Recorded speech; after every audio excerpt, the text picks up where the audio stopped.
আসসালামু আলাইকুম ওয়া রাহমাতুল্লাহি ওয়া বারাকাতুহু। প্রশংসা না করে উপায় আছে? এই যে বাতাস, এই বাতাস কার নেয়ামত বলেন তো? বৃষ্টি কার নেয়ামত? বৃষ্টির দিন, বৃষ্টির মৌসুমে বৃষ্টি নাই, মানুষের কষ্টের কোনো শেষ নাই। গরম, প্রচণ্ড তাপদাহ। তাহলে আল্লাহর কোন নেয়ামত আপনারা অস্বীকার করবেন? আমরা অস্বীকার করতে পারবো? আর গণা যদি শুরু করি আল্লাহর নেয়ামত, গণে কি শেষ করা যাবে? ওয়া ইন তাউদ্দু নি'মাতাল্লাহি লা তুহসুহা। একটা একটা করে যদি আল্লাহর নেয়ামত গণনা শুরু করা হয়, বান্দা তুমি গণে শেষ করতে পারবে না। কে বলেছেন? আল্লাহ। আল্লাহ তাআলা যে আমাদেরকে কত বড় নেয়ামত, কতগুলো নেয়ামত, কত বড় বড় নেয়ামতের ভিতরে আল্লাহ আমাদেরকে ডুবিয়ে রেখেছেন, এগুলো বান্দারা কখনো চিন্তাও করে না। একটু চিন্তা করলেই আপনার সামনে ধরা পড়বে যে আপনি কত বড় আল্লাহর নেয়ামতের অনুগ্রহের ভিতরে আছেন। সুবহানাল্লাহ বলেন। অক্সিজেন, এই যে বাতাস দেখতেছেন চতুর্দিকে বাতাস, আমরা এই বাতাস থেকে কিনেছি অক্সিজেন। এই বাতাসের ভিতরে 18% উপরে অক্সিজেন আছে। কয় পার্সেন্ট? যে বাতাসে 18% উপরে অক্সিজেন থাকে, সেই বাতাস মানুষ শ্বাস প্রশ্বাসের সাথে নিতে পারে। এর কমে গেলে অক্সিজেন আর এই বাতাসে আপনি নিঃশ্বাস নিতে পারবেন। আল্লাহু আকবার, আল্লাহু আকবার বলে। অক্সিজেন, আপনারা সোশ্যাল মিডিয়াতে দেখেছেন অক্সিজেনের কি হাহাকার। ভারতের মাটিতে প্রতি মিনিটে একজন মারা যাচ্ছে। কত? প্রতি মিনিটেই একজন গড়ে। কিসের অভাবে? অক্সিজেনের অভাবে। এত বড় দেশ, এত বড় রাষ্ট্র, অক্সিজেন সরবরাহ করতে তারা ব্যর্থ, পারছে না। পারবে কোত্থেকে? সেটা তো কৃত্রিম, মানুষের বানানো। কিন্তু আল্লাহর সৃষ্টির যে অক্সিজেন, সেটা সারা পৃথিবীর কোটি কোটি মানুষ কোনো টাকা পয়সা ছাড়া, কোনো দেনা ছাড়া, এমনিতে আল্লাহর সৃষ্টির অক্সিজেন আমরা গ্রহণ করছি। আলহামদুলিল্লাহ। এটাকে যদি টাকার পরিমাণে নিয়ে যান, এই যে এখন যে অক্সিজেনের বাজার, যে ক্রাইসিস, একজন মানুষ, প্রাপ্তবয়স্ক একজন মানুষ প্রতি মিনিটে 17 বার শ্বাস টানে। কয়বার? কথাগুলো একটু বুঝবেন। কয়বার?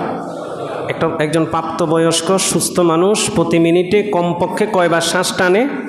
17 বার। শিশুদের তুলনায় এটা বেশি। আবার যারা পরিশ্রম করবে, কাজ করবে, তারা আরও বেশি। যারা বসে থাকে, কোনো কাজকর্ম নাই, এমনি রিল্যাক্সে বসে আছে, সে সুস্থ মানুষ প্রতি মিনিটে কয়বার টানে? কমপক্ষে 17 বার। প্রতিবার শ্বাস নেওয়ার সময় আমরা 0.5 লিটার 0.5 লিটার অক্সিজেন টানি। সুবহানাল্লাহ বলেন না? প্রতিবার।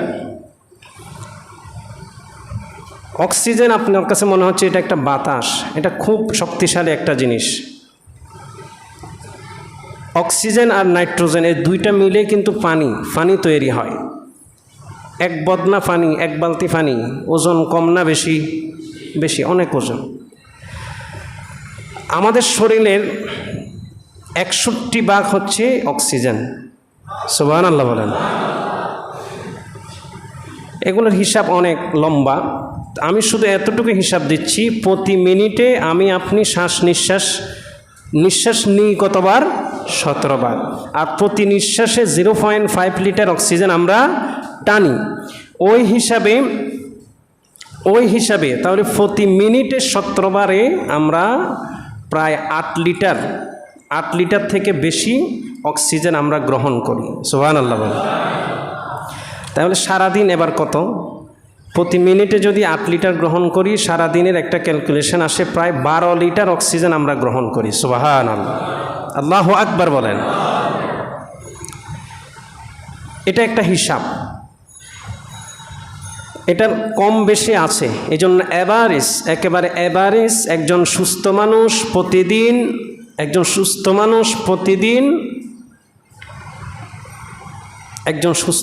প্রতিদিন 550 লিটার অক্সিজেন গ্রহণ করে। সুবহানাল্লাহ। আগে যেটা বললাম 1200 লিটার, 12 লিটার না 1200 লিটার, সেটা স্বাভাবিক একটা হিসাব, এটার উঠানামা আছে। এটার গড় করলে হয় 550 লিটার। 500 থেকে উপরে একজন মানুষ প্রতিদিন অক্সিজেন গ্রহণ করে। সুবহানাল্লাহ। কি কিনা অক্সিজেন না আল্লাহর দেয়া? কথা বলেন, কিনা নাকি আল্লাহর দেয়া? আর যদি কিনে, আপনাকে যদি বলা হয় আপনি কিনে অক্সিজেন গ্রহণ করেন, সম্ভব হবে?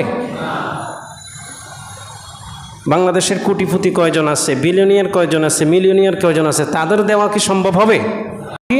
বর্তমান বাজারের এই 550টাকে যদি আপনি কিউবিক, অক্সিজেনের হিসাব হয় কিউবিকে যদি নিয়ে যান, এই 550 লিটারে হয় 19 কিউবিক। বর্তমান বাজারে 1.4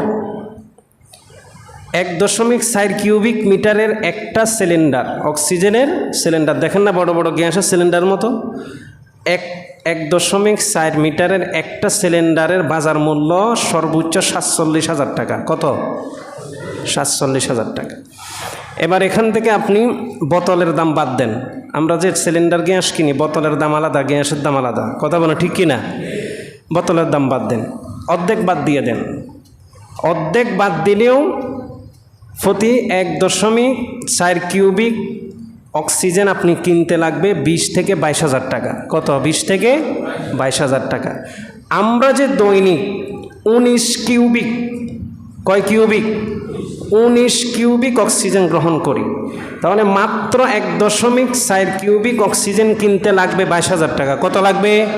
22,000 টাকা। আর যদি 19 কিউবিক অক্সিজেন আমি দৈনিক কিনতে যাই, তাহলে আমার খরচ হবে দৈনিক 2,71,000 টাকা থেকে 3,30,000 টাকার ভিতরে।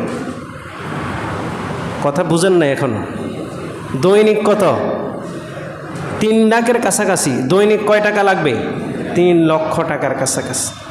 এবার এটাকে আপনি মাসে হিসাব দেন, বছরে হিসাব দেন, আপনার হায়াতের ভিতরে কারো 70 বছর, কারো 60 বছর, কারো 50, কারো 40, এত পরিমাণ অক্সিজেন, এগুলা কি কিনে গ্রহণ করেছেন নাকি আল্লাহর নেয়ামত? জোরে বলেন সুবহানাল্লাহ, আল্লাহু আকবার। আমরা আল্লাহর কি নেয়ামত গ্রহণ করছি? ওয়া ইন তাউদ্দু নি'মাতাল্লাহি লা তুহসুহা, গণনা করো একটা একটা, গণে শেষ করতে পারবা না।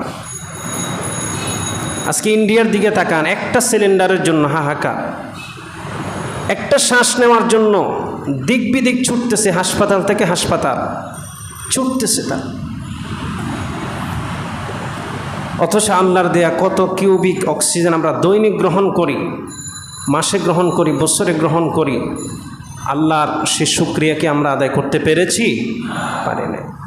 শুধু নাফরমানি করে যাচ্ছি, আল্লাহর অবাধ্যই হচ্ছি। বিপদ আপদ মুসিবত এগুলো কার পক্ষ থেকে আসে? কি জন্য আসে? আমাদের জন্যই তো আসে। সব বিপর্যয় কার হাতের কামাই? আমাদের হাতের কামাই, আমাদের কারণে আসে। আল্লাহর কাছ থেকে বিপদ আপদ আসে। বিপদ আপদ আসলে আমরা কি আল্লাহর পথে চলতে হবে নাকি অন্য পথে চলতে বিপদ আপদ চলে যাবে? আল্লাহর পথেই চললেই তো, আল্লাহর কাছে গুনাহ মাপ চাইলেই তো, আল্লাহর কাছে সেজদা অবনত হলেই তো আল্লাহ বিপদ আপদ কেটে নেবেন। কথা বলেন ঠিক কি না? আজকে ইন্ডিয়াতে দেখেন, হিন্দু, বৌদ্ধ, খ্রিস্টান, অন্য সব ধর্মের মানুষ শুধু মসজিদের দিকে দৌড়াচ্ছে। সুবহানাল্লাহ বলেন। একজন আলেম দেখলে তার হাত পা ধরতেছে, হুজুর দোয়া করেন। একজন মসজিদের ইমামকে হাত পা ধরতেছে, হুজুর একটু দোয়া করেন। মন্দিরে মন্দিরে লা ইলাহা ইল্লাল্লাহ জিকির করতেছে। মসজিদগুলো খুলে দিয়েছে। যেখানে ভারতবর্ষে মুসলমানদের উপরে নির্যাতনের স্টিমরোনা চলছিল, মসজিদ, খোলা মসজিদ তারা বন্ধ করে দিয়েছে। ওই জায়গায় এখন মসজিদ, সব মসজিদ খুলে দিয়েছে। আর মসজিদে মসজিদে শুধু হিন্দু, বৌদ্ধ, খ্রিস্টান, অন্য ধর্মের সব মানুষ মসজিদের দিকে দৌড়াচ্ছে। হুজুর দাড়ি টুপিওয়ালা দেখলেই তারা দোয়ার জন্য দরখাস্ত করতেছে। আল্লাহু আকবার। এই একটা চিত্র সেখানে ফুটে উঠছে। কারণ তারা বুঝতে পারতেছে যত কিছুই করি ইসলাম হচ্ছে সত্য, আল্লাহ সত্য, আর আল্লাহ ছাড়া এই বিপদ থেকে উদ্ধার করার দ্বিতীয় আর কেহ নাই। বিশ্বের বুকে একটা পরাশক্তি দেশ ভারত, কিন্তু তারা আজকে কুফেগার, তারা ইসলামের কাছে সিলিন্ডার, তারা আল্লাহর কাছে সিলিন্ডার। আফসোস, দুঃখের বিষয়, আমরা ঠিক তার উল্টা চলতেছি। আমাদের এখানে 90 জন মুসলমান শতের ভিতরে, কিন্তু আমরা ঠিক এর কি উল্টা চলতেছি।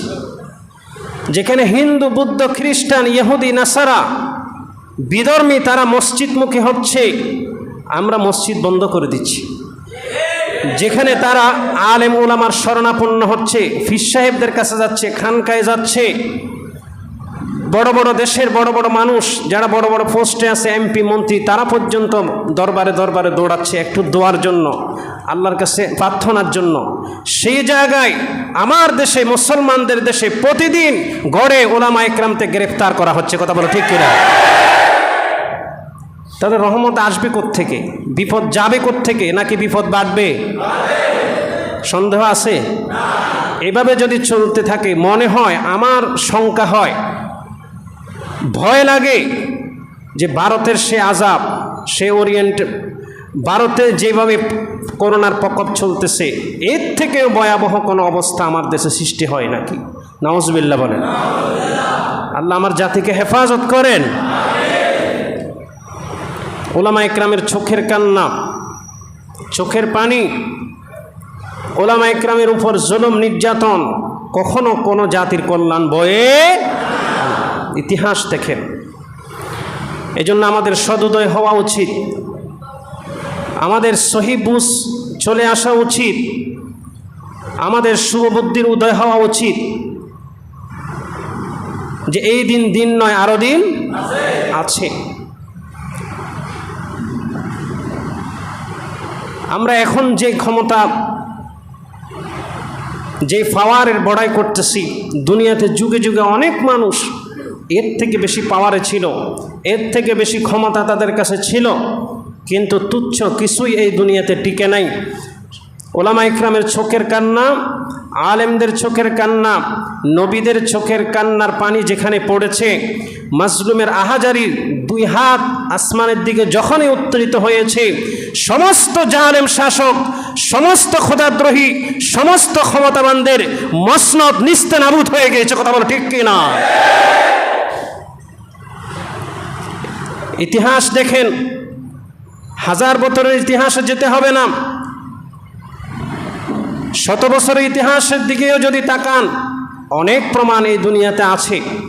সুতরাং এখনো সময় আছে, শুভবুদ্ধির উদয় হওয়া উচিত। কথা বলেন ঠিক কিনা? সম্মানিত ভাইয়েরা, আযাব, গজব, রোগ, ব্যাধি, মহামারী এগুলো আল্লাহর পক্ষ থেকে হয়।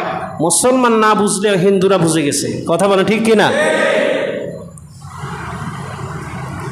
এজন্য আমাদের বোঝা উচিত, আল্লাহ কাজ, আল্লাহমুখী যখন মানুষ হবে, তখন অবশ্যই আল্লাহর কাছে যখন তাওবা ইস্তেগফার বান্দা করবে, অবশ্যই আল্লাহ সুবহানাহু ওয়া তাআলা বান্দার উপর থেকে আযাব, গজব, মুসিবত এগুলোকে উঠিয়ে নেবেন।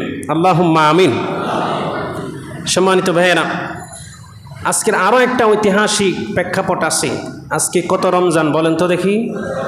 কথা বলেন, কত রমজান? 17 রমজান। পৃথিবীর ইতিহাসের একটা ঐতিহাসিক দিন আজকে। বলেন কি ঐতিহাসিক দিন?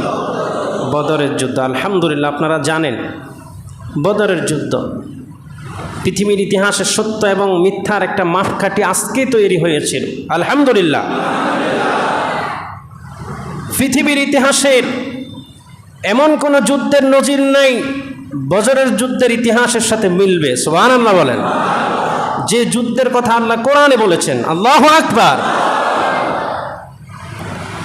فلم تقتلوهم ولكن الله قتلهم وما رميت إذ رميت ولكن الله رمى الله أكبر। বদরের যুদ্ধের কথা সূরা আনফালে এসেছে।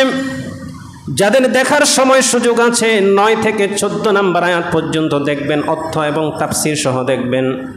আল্লাহ রাব্বুল আলামিন হাবিবকে বলে, আমার হাবিব, এই যুদ্ধের জয় আমি আল্লাহ নিজ হাতে আপনাকে দান করেছি। সুবহান। ফালাম তাকতুলুহুম, আপনি হত্যা করেন নাই, আপনার সাহাবারা হত্যা করেন নাই। ওয়ালাকিন্নাল্লাহ কাতালাহুম, স্বয়ং আমি আল্লাহ নিজেই হত্যা করেছি। সুবহানাল্লাহ। ওয়ামা রামাইতা ইয রামাইতা ওয়ালাকিন্নাল্লাহ রামা। ও হাবিব, যুদ্ধের শুরু যখন হয়েছে, যখন সংঘর্ষ হবে, আপনাকে বলা হয়েছিল এক মুষ্টি বালি নিয়ে আপনি ছুটে মারেন কাফের সৈন্যদের দিকে। আপনি শুধু বালি এক মুঠ নিয়ে ছিটে দিয়েছিলেন, ছুটে মেরেছিলেন। প্রত্যেক কাফের চোখে চোখে আমি আল্লাহ নিজ হাতে তা পৌঁছিয়ে দিয়েছি। সুবহান। এক মুষ্টি বালি আপনি শুধু নিক্ষেপ করেছেন, এটা পৌঁছিয়ে দিয়েছেন কে? স্বয়ং আল্লাহ। ইস্তাগীথুনা রাব্বাকুম ফাস্তাজাবা লাকুম আন্নী মুমিদ্দুকুম বিআলফিন মিনাল মালাইকাতি মুরদিফিন। আমি আল্লাহ আপনাকে 1000 ফেরেশতা দিয়ে এই বদরের প্রান্তরে সাহায্য করেছি। সুবহানাল্লাহ। আপনারা বদরের ইতিহাস জানেন, জানেন না? মুসলমানদের সংখ্যা, শূন্য সংখ্যা কয়জন ছিল? যারা জানেন উত্তর দিবেন, আর যারা জানেন না শিখে নেবেন। এগুলো মুসলমানদের বেসিক জ্ঞান। আপনি যদি বদরের যুদ্ধ সম্পর্কে না জানেন তো কিসের মুসলমান? এটা তো ইসলামের প্রথম যুদ্ধ, জানার দরকার আছে না নাই? মুসলমানদের শূন্য সংখ্যা কয়জন? 313 জন। আর অপর দিকে কাফেরদের শূন্য সংখ্যা কতজন? 1000। কত? 3 ডাবল। আর অস্ত্রসজ্জ যুদ্ধ সরঞ্জাম কার কি আছে দেখেন। কাফেরদের 700 উট ছিল, 100 ঘোড়া ছিল। কয়শো উট? 700 উট, 100 ঘোড়া ছিল। আর এদিকে মুসলমানদের দেখেন কি অবস্থা, মাত্র 70টা উট। কয়টা উট? আর ঘোড়া ছিল কয়টা? 3টা ঘোড়া। কয়টা ঘোড়া? আর 70টা উট। আর কাফের 700 উট, 100 ঘোড়া। মুসলমানদের পুরা বাহিনীর ভিতরে 313 জনের ভিতরে তলোয়ার ছিল মাত্র 8টা। কয়টা? কথা বলো না, কয়টা? 8টা তলোয়ার। কোন সৈন্যের কাছে যুদ্ধের সরঞ্জাম পরিপূর্ণ ছিল না। একজনের কাছে তলোয়ার আছে, এক তলোয়ারই আছে, তার কাছে খঞ্জন নাই, বল্লম নাই, বা কি নাই, এটাকে কি বলে, ঢাল নাই। আরেকজনের কাছে একটা ঢাল আছে শুধু, আরেকজনের কাছে শুধু একটা বল্লম আছে, আরেকজনের সাথে শুধু একটা বর্ষা আছে। এভাবে কেউ স্বয়ং সম্পূর্ণ নয়। আল্লাহু আকবার বলে। এভাবে অসম্পূর্ণ একটা সেনাদল মাত্র 313 জন 1000 জনের মোকাবেলায় কি উদ্দেশ্য নিয়ে, কোন সাহসে ময়দানে নেমে পড়লেন? সাহস একটাই, যে আল্লাহর উপর ঈমান এনেছি, যেই নবীর পিছনে ধর্ণা দিয়েছি, যেই নবীর আনুগত্য করেছি, নবীর কথা মতো আল্লাহর উপর ভরসা করে অস্ত্র ছাড়া, একেবারে অস্ত্রহীন, যুদ্ধ সরঞ্জামহীন, একমাত্র আল্লাহর উপর ভরসা করে সাহাবীরা সেই দিন ময়দানে নেমেছিল। সুবহান। হযরতে সাদ বলেছিল যুদ্ধের আগে, ইয়া রাসূলুল্লাহ, আমরা যে সাহাবীরা আপনার সাথে এখন আছি, আমরা যেমন তেমন মানুষ নয়, আপনার অনুসারী নয়। আপনি যদি এখনই আমাদেরকে আপনার সাথে যদি সাগরে জাপ দিতে বলেন, এক মুহূর্ত চিন্তা করব না, আপনার সাথে সাগরে জাপ দিয়ে দেব। সুবহান। এমন আশ্বাস যখন বিশ্বনবী পেয়ে গেলেন, তখন 313 জন, সংখ্যার দিকে আর তাকান নাই, বিশ্বনবী 313 জন নিয়ে 1000 জনের মোকাবেলায় চলে গেলেন। সুবহান। আল্লাহর সাহায্য শুরু দিন আসার আগে রাত থেকে। সুবহানাল্লাহ বলেন। বদরের যুদ্ধ হয়েছিল শুক্রবারের দিন, আর বৃহস্পতিবার রাতে আমার আল্লাহ সুবহানাহু ওয়া তাআলা রহমতের বৃষ্টি দিয়া মুসলমানদেরকে সাহায্য শুরু করে দিয়েছে। সুবহান। বৃষ্টি দিয়ে আল্লাহ সাহায্য শুরু করে দিয়েছেন। দীর্ঘ পথ হেঁটে এসেছেন, ক্লান্ত শ্রান্ত, পানির অভাব মরুভূমিতে আসে না নাই? আল্লাহ সুবহানাহু ওয়া তাআলা বৃষ্টি, রহমতের বৃষ্টি নাজিল করলেন। সবাই কলিজা ভরে পানি খেলো এবং তারা পানিতে ভিজে সতেজ হয়ে গেল। আবার তাগড়া যুবক, আবার তাগড়া শক্তি তাদের ভিতরে চলে আসলো। সুবহানাল্লাহ বলে। এবং তাদের ইচ্ছে মতো চাহিদা মতো পানি তারা যোগান দিয়ে, পানির পরীক্ষা করে করে পানি যোগান দিয়ে রাখলো। মুসলমানরা ছিল একটু ওঁচা দিকে আর কাফেররা অবস্থান করছিল নিচা দিকে।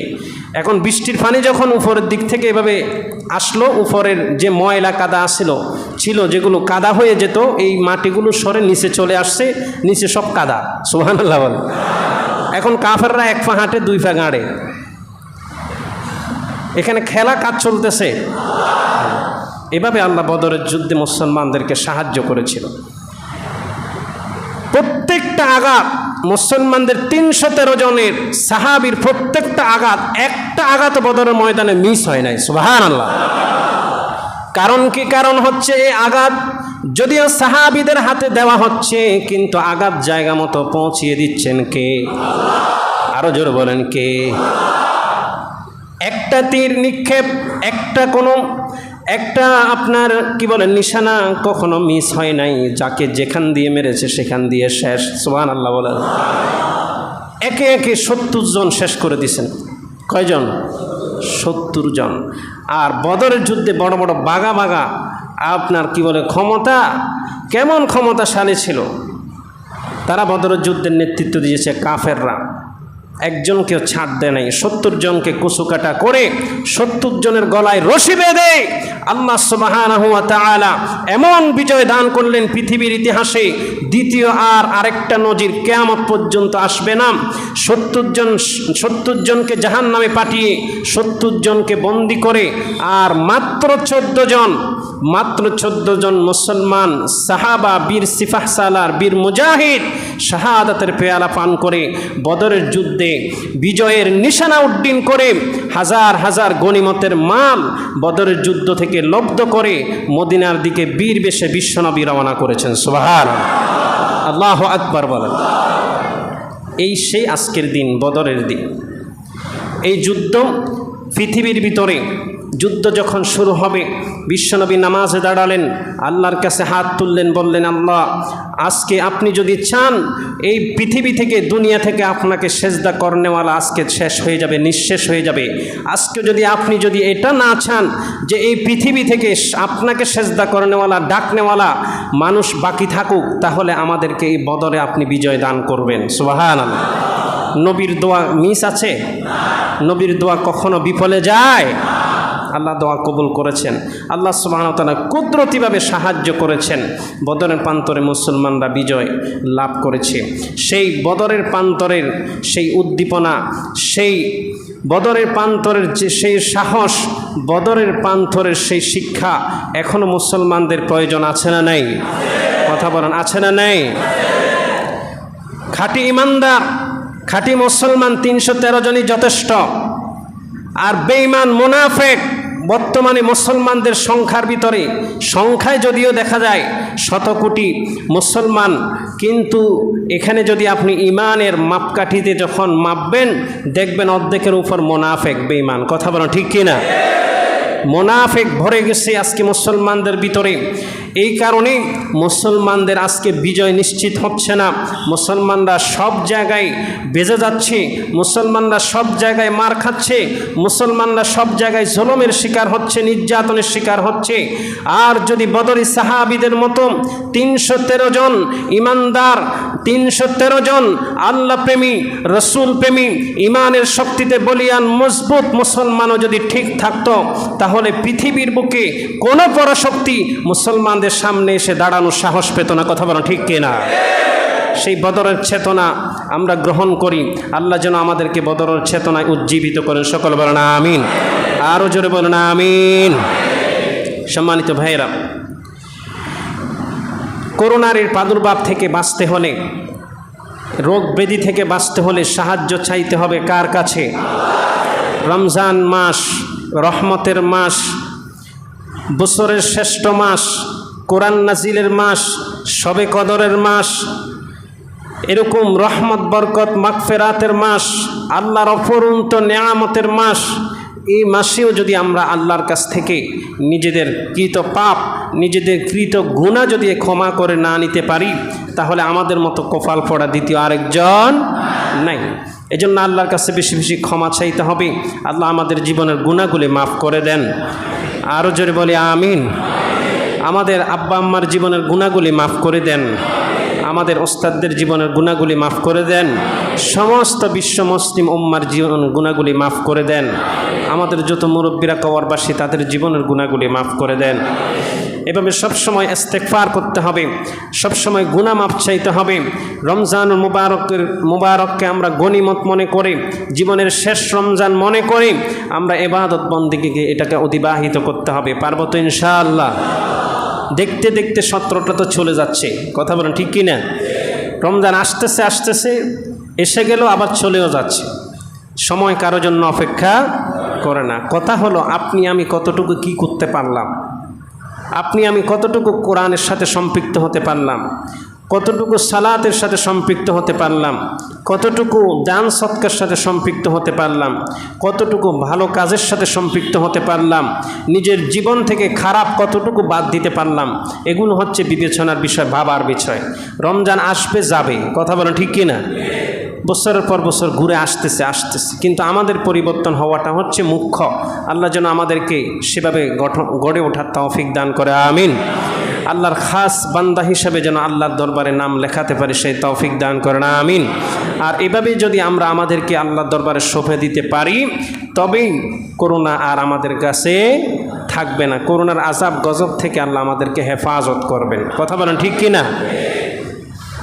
আজকে ইন্দুরা বুঝে গেল, বিধর্মীরা বুঝে গেল যে করোনা বলেন, যে কোনো রোগ ব্যাধি বলেন, মহামারী বলেন, এগুলো থেকে বাঁচতে হলে আল্লাহর কাছে যেতে হবে, আল্লাহর কাছে ক্ষমা চাইতে হবে, আল্লাহকে ডাকতে হবে, আল্লাহর হুকুম আহকামগুলো মানতে হবে।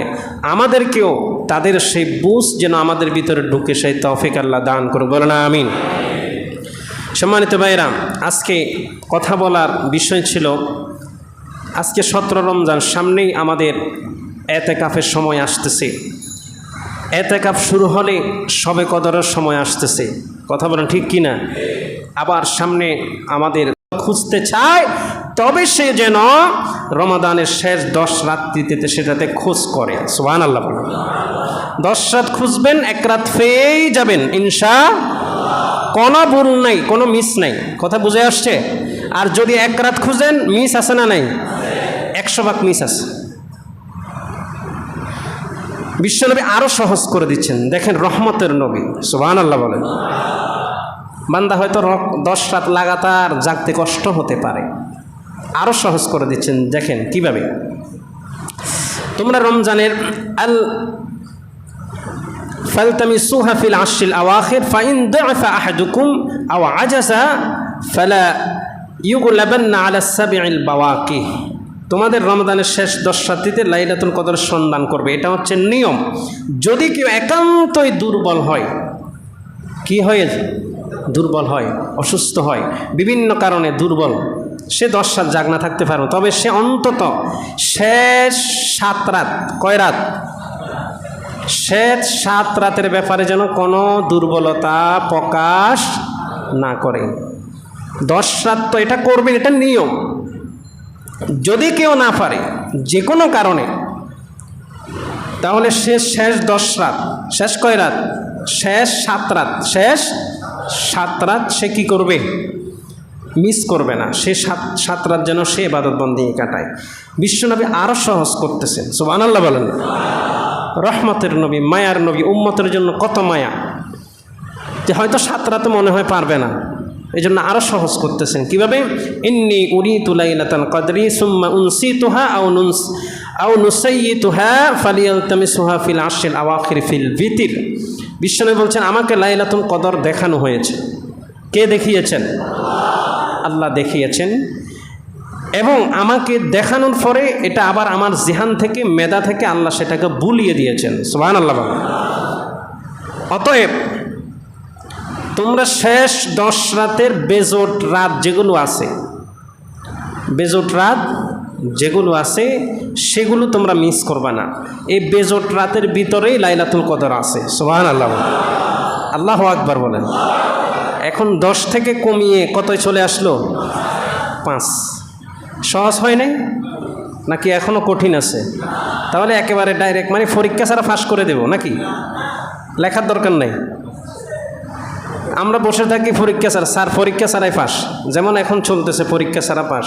তা আপনাদেরকেও কি লেখা ছাড়া পাস করে দেব নাকি?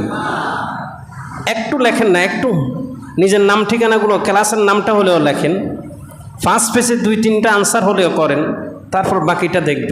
কথা বলেন ঠিক কি না? একেবারে পরিশ্রম ছাড়া যেটা হয় সেটা কিন্তু পাওয়া হয় না। কথা বলেন ঠিক কি না? একটু হলেও যেটাতে শ্রম আছে সেটা পেয়ে তৃপ্তি পাওয়া যায়। আপনি 5টা রাত জাগনা আসেন, 5টা রাত ইবাদত বন্দি করছেন, যখনই আপনি লাইলাতুল কদর পাবেন অন্তরটার ভিতরে তৃপ্তি আসবে। আর এমনি ঘুমায় ঘুমায় যদি লাইলাতুল কদর পেয়ে যান তৃপ্তি আসবে না। তাহলে এখন 10 থেকে সহজ করে আরও কত করে দিলাম? আগে 10-এর জন্য সবাই হাত তুলছেন না?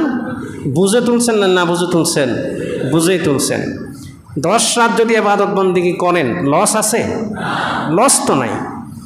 কিন্তু একেবারেই যারা পারবেন না এবং যারা পারবেন আমাকে ওয়াদা দিতে হবে, আমি সহ অন্তত 5 রাত। কয় রাত?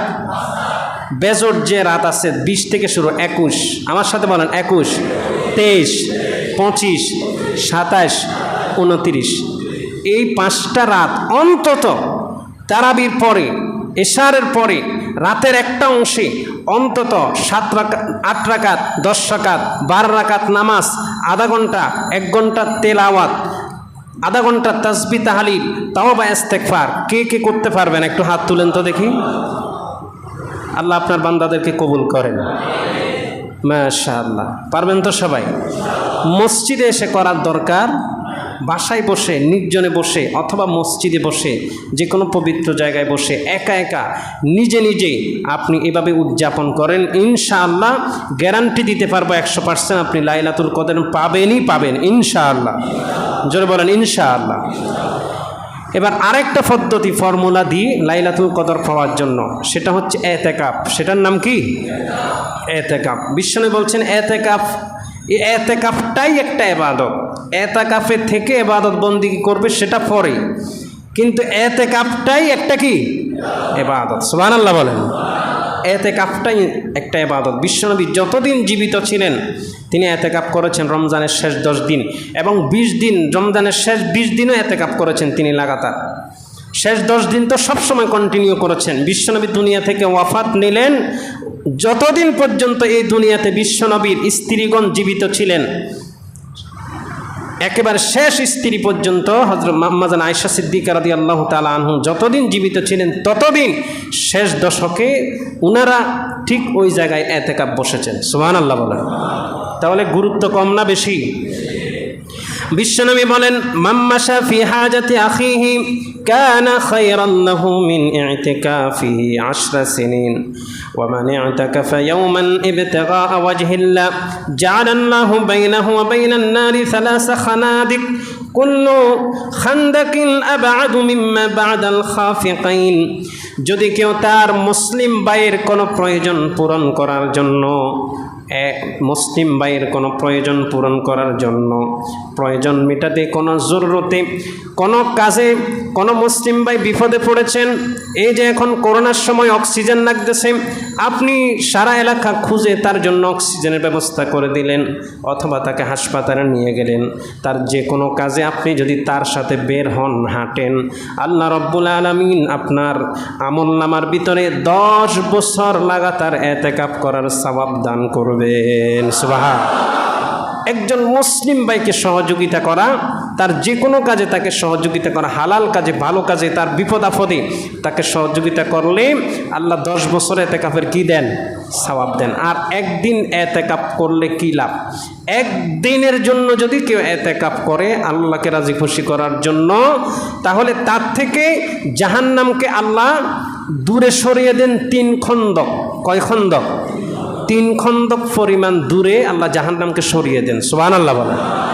খন্দক মানে তো বুঝেন নাই, খন্দক মানে হচ্ছে পরীক্ষা, ফুকুর অথবা খাল ধরেন। তাহলে 1 খন্দকের পরিমাণ কত? 1 খন্দকের পরিমাণ হচ্ছে পৃথিবীর এই প্রান্ত থেকে এই প্রান্ত পর্যন্ত। সুবহানাল্লাহ। তাহলে 3 খন্দক সরিয়ে দিবেন একদিনের এতেকাফ। আর কেউ যদি শেষ 10 দিনে এতেকাফ করে তাহলে তার কি সওয়াব হবে? সুবহানাল্লাহ বলেন। এতেকাফ যারা করেন যারা আল্লাহর ঘরের ভিতরে ঢুকে যায় তারা স্বয়ং আমার আল্লাহর মেহমান হয়ে যায়। সুবহান। আপনি যাত্রার কাছে মেহমান যান নাই, বাংলাদেশের কোনো এমপি মন্ত্রীর কাছে বাড়িতেও যদি মেহমান যান, আপনার আপ্যায়নের কোনো শেষ থাকে না, সেটা সেই ক্লাসের আপ্যায়ন হয়। কথা বলেন ঠিক কি না? আমার আল্লাহর গণে যখন আপনি মেহমান হয়ে চলে আসবেন, আমার আল্লাহর মেহমানদারি হবে স্পেশাল। সুবহান। প্রত্যেক কদমে কদমে আপনি আল্লাহর নজরদারিতে, আল্লাহর মেহমানদারিতে, আল্লাহর ঘরেই আছেন। সুবহান আল্লাহ, আল্লাহু আকবার বলেন। এই এতেকাফ যারা করবে অন্য সবার ছুটতে পারে লাইলাতুল কদর। যারা বেজট 5 রাত্রিতে ইবাদত করবে না, শুধু 27 তারিখে জিলাফিয়ার হালুয়া রুটি নিয়ে দৌড়াবে, বলেন তো তারা কি এতেকাফ লাইলাতুল কদর পাবে? সম্ভাবনা আছে? থাকলেও 0.5% হতে পারে। কিন্তু যারা 5 রাত ইবাদত করবে অথবা শেষ 10 রাত, তারা তো ইনশাআল্লাহ পাবে, ইনশাআল্লাহ পাবে। আরেক ব্যক্তির কনফার্ম লাইলাতুল কদর পাবে, সে কে? যে ইতিকাফ করতেছে সে। সুবহানাল্লাহ বলেন না? কারণ সে তো আল্লাহর ঘরেই চলে আসছে, আল্লাহর জিম্মায় চলে আসছে। এখানে তো সে ইবাদত বন্দেগীতেই কাটাচ্ছে 10টা দিন, 10টা রাত। এই জন্য ইতিকাফ থেকে বড় সুযোগ লাইলাতুল কদর পাওয়ার, বড় অপরচুনিটি, বড় কোনো মাধ্যম আর হতে পারে না। ইতিকাফ করার দরকার নেই। এখনও তো অনেক হায়াত বাকি, আগামী বছর করবেন আর কি। হ্যাঁ, আচ্ছা আমি বলি, আগামী বছর রোজা পাবেন, বাঁচবেন কে কে? একটু হাত তুলেন তো দেখি। কি ভাই বুঝেন নাই? আপনি কি মরে যাবেন আগামী বছর আসার আগে? আগামী রোজা আসার আগে কে কে মরতে চান? একটু হাত তুলেন। ওয়াল্লাহ, তাও মরতেও চান না, তো বাঁচতেও চান না, মরতেও চান না, চানটা কি? আমরা চাই কি? এটা একটা অনিশ্চিত প্রশ্ন। ইনশাআল্লাহ বলেন, ইনশাআল্লাহ আগামী বছর রোজা পাবো। এবার হাত তুলেন, ইনশাআল্লাহ। এইসব এবার সবাই হাত তুলেন, মানে বাঁচার ইচ্ছা আছে। তাহলে আগামী বছর যে আমরা মরবো না, এটা তো কোনো গ্যারান্টি নাই। অন্তত গ্যারান্টি আছে? আগামী বছর রোজা যে পাবো এটারও কোনো গ্যারান্টি। তারপরে আমরা আল্লাহর উপর ছেড়ে দিলাম, ইনশাআল্লাহ। হায়াত থাকতেও পারে, নাও থাকতে পারে। তো আপনি যে সিদ্ধান্ত নিচ্ছেন আগামী বছরে ইতিকাফ করবেন, এটা যুক্তি কি? এটার কোনো যুক্তি আছে? আপনাকে সময় দিলাম, আর বাকি আছে কয়দিন? 18, 19, এই 2 দিন একটু চিন্তা করবেন। এটার পক্ষে কোনো যুক্তি যদি দাঁড় করাতে পারেন, তাহলে আমার সাথে দেখা করবেন, ইনশাআল্লাহ পুরস্কার আছে। কোনো যুক্তি আছে? মনে হয় না কোনো যুক্তি আছে। এবার আমি বলি, তাহলে এবার কে কে ইতিকাফ থাকার, যেহেতু আগামী বছর পাবো না, আমরা নিশ্চিত ধরে নিই পাবো না, কে কে ইতিকাফ থাকার নিয়ত করছেন? আগামী 20শে রমজান ইতিকাফে ঢুকবেন। কে কে একটু হাত তুলেন তো দেখি। 1 জন, 2 জন, 3, 4, 5। এই দোতলায় কেউ আছে নাকি? থাকতে পারে কি? 5 জনের কাছে কি এখন জিবরাইল আসছে মনে হয়? আপনাদের কাছে জিবরাইল আসছে নাকি? জিবরাইল আসছে আপনাদের কাছে? তা আপনারা কীভাবে জানলেন আগামী বছর বাঁচবেন না, এই বছরই ইতিকাফ থাকতে হবে? যাই হোক, আপনাদের কি মনে কষ্ট যাচ্ছে? বোঝানোর জন্য জিনিসটা বলতেছি যে ইতিকাফ এটি আগামী বছরের জন্য এরকম কোনো বিষয় না। আপনি শত শত মানুষ এই আগামী বছর করে করে কবরে চলে গেছে। কথা বলুন ঠিক কি না? এই জন্য সময় সুযোগ করে আপনি নিয়ত করেন, এখনও 2 দিন সময় আছে, ইনশাআল্লাহ আমি এবছর ইতিকাফ করব, ইনশাআল্লাহ, ইনশাআল্লাহ। আর 10 দিন না পারেন 3 দিন হলেও করেন। কয়দিন? যেহেতু 1 দিনের ইতিকাফ আপনার থেকে জাহান্নামকে নিয়ে যাবে 3 পৃথিবী সমান দূরত্বে। সুবহানাল্লাহ বলেন। তাহলে আপনি 3 দিন করেন, আমিন বলেন। এরপরে আসেন সদকাতুল ফিতির। সদকায়ে ফিতির যারা চান দিতে পারবেন এখন থেকে আস্তে আস্তে, বা 10-20 রোজার পর থেকে দিতে পারবেন। এটার উত্তম সময় হচ্ছে ঈদের 2 দিন 3 দিন আগে থেকে দেওয়া, ঈদের নামাজের আগ থেকে শেষ করে দেওয়া। ঈদের নামাজের পরে যদি কেউ ফিতরা দেয়, সেটা ফিতরা হবে না, সেটা দান হবে। কথা বুঝে আসছে? আর যাদের উপর যাকাত ওয়াজিব তাদের উপর ফিতরাও ওয়াজিব।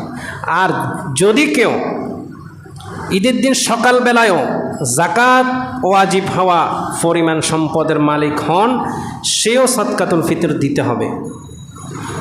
ঘরের প্রত্যেক সদস্যকে মাথা পিছু সদকাতুল ফিতর দিতে হবে।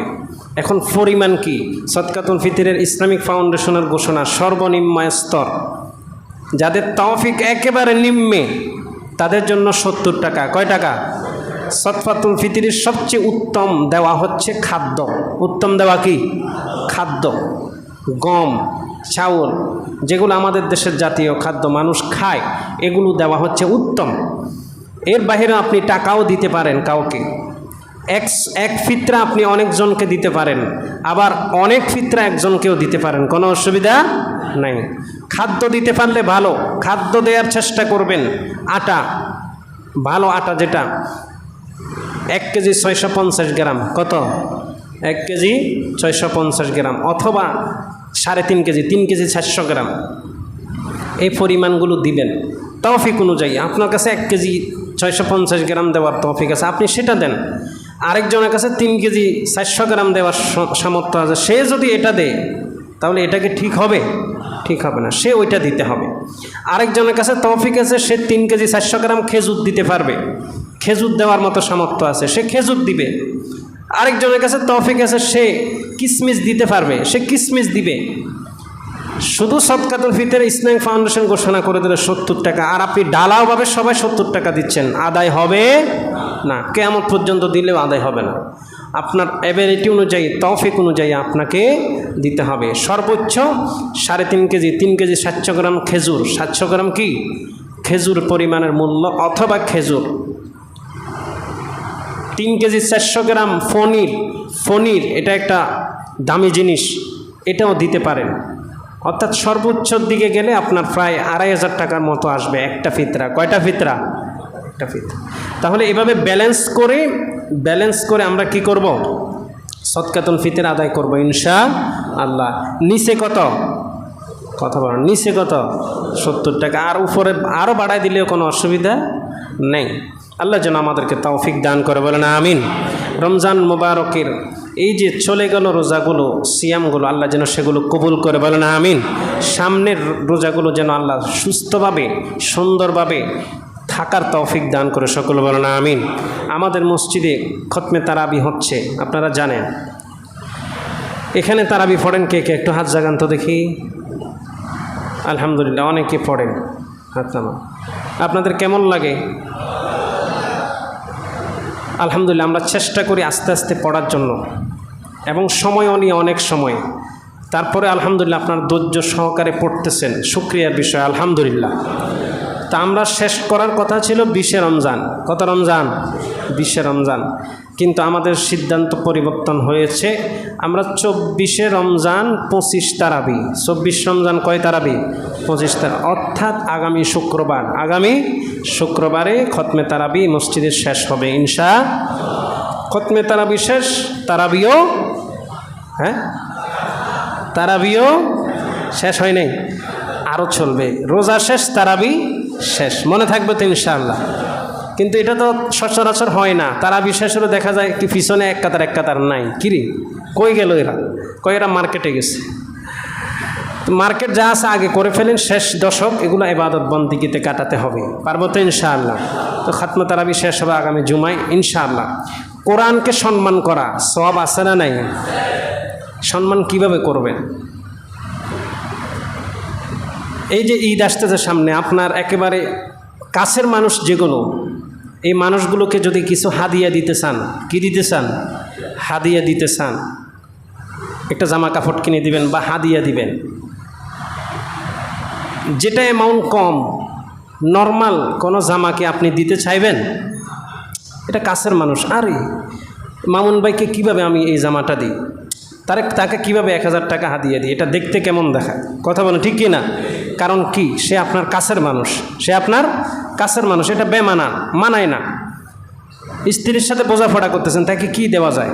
এটা দিলে তো এটা মানায় না, মানানসই না। এরকম আমরা কথা বলে কি বলি না? আমাদের জীবনের সবচেয়ে কাছের জিনিস হচ্ছে কি? কোরআন। কথা বলেন না কি?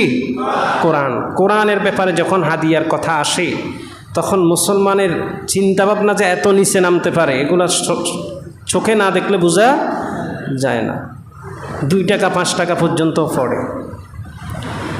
এত চিন্তা ভাবনা খারাপ আমাদের। আমি দিচ্ছি কাকে? কথা বলো না, কাকে? কোরআনকে। কাকে? হাদিয়াটা কার উসিলায়? কোরআনের উসিলায় দিচ্ছি। তা আমার চিন্তা ভাবনাও বড় হওয়া উচিত। আমি আমার নিজের খুব ক্লোজ ফ্রেন্ড, তাকে যখন হাদিয়া দিতে যাই তখন ব্র্যান্ডের শার্ট প্যান্ট খুঁজি। কথা বলো ঠিক কি না? যে তাকে যদি নর্মাল একটা শার্ট প্যান্ট দিই সে কী মনে করবে? তা আপনি আপনার বলেন আপনার কোরআন সব কাছের, সব থেকে সম্মানের, সব থেকে মর্যাদার, আপনার কলিজা, কিন্তু তার ব্যাপারে যখন হাদিয়ার কথা আসে তখন হাত এটা কী হয়? খালি সিফায়, খালি সিফায়, খালি সিফায়। কথা বলেন ঠিক কি না? মন বড় হওয়ার দরকার আছে না নাই? বড় করার দরকার আছে না নাই? ইনশাআল্লাহ আগামী জুমায় প্রমাণ হবে ইনশাআল্লাহ। বলেন এখন থেকে আমরা নিয়ত করি কোরআনের ব্যাপারে, কোরআনের যতটুকু সম্মান ততটুকু হয়তো আদায় করতে পারবো না, কিন্তু এমন কোনো হাদিয়া কোরআনের জন্য আমি বাজেট করব না যেটার কারণে কোরআনের বেইজ্জতি হয়, যেটার কারণে কোরআনের বেহরমতি হয়, যেটা দেখতে মানায় না। পারবো তো ইনশাআল্লাহ? কি আপনাদের মনে কষ্ট গেছে নাকি? আমি কথা কি বুঝাতে পেরেছি তো? আল্লাহ তাআলা যেন আমাদের সবাইকে তৌফিক দান করে, সকলে বলুন আমিন। ওয়া মা তৌফিক ইল্লা বিল্লাহ। আসসালামু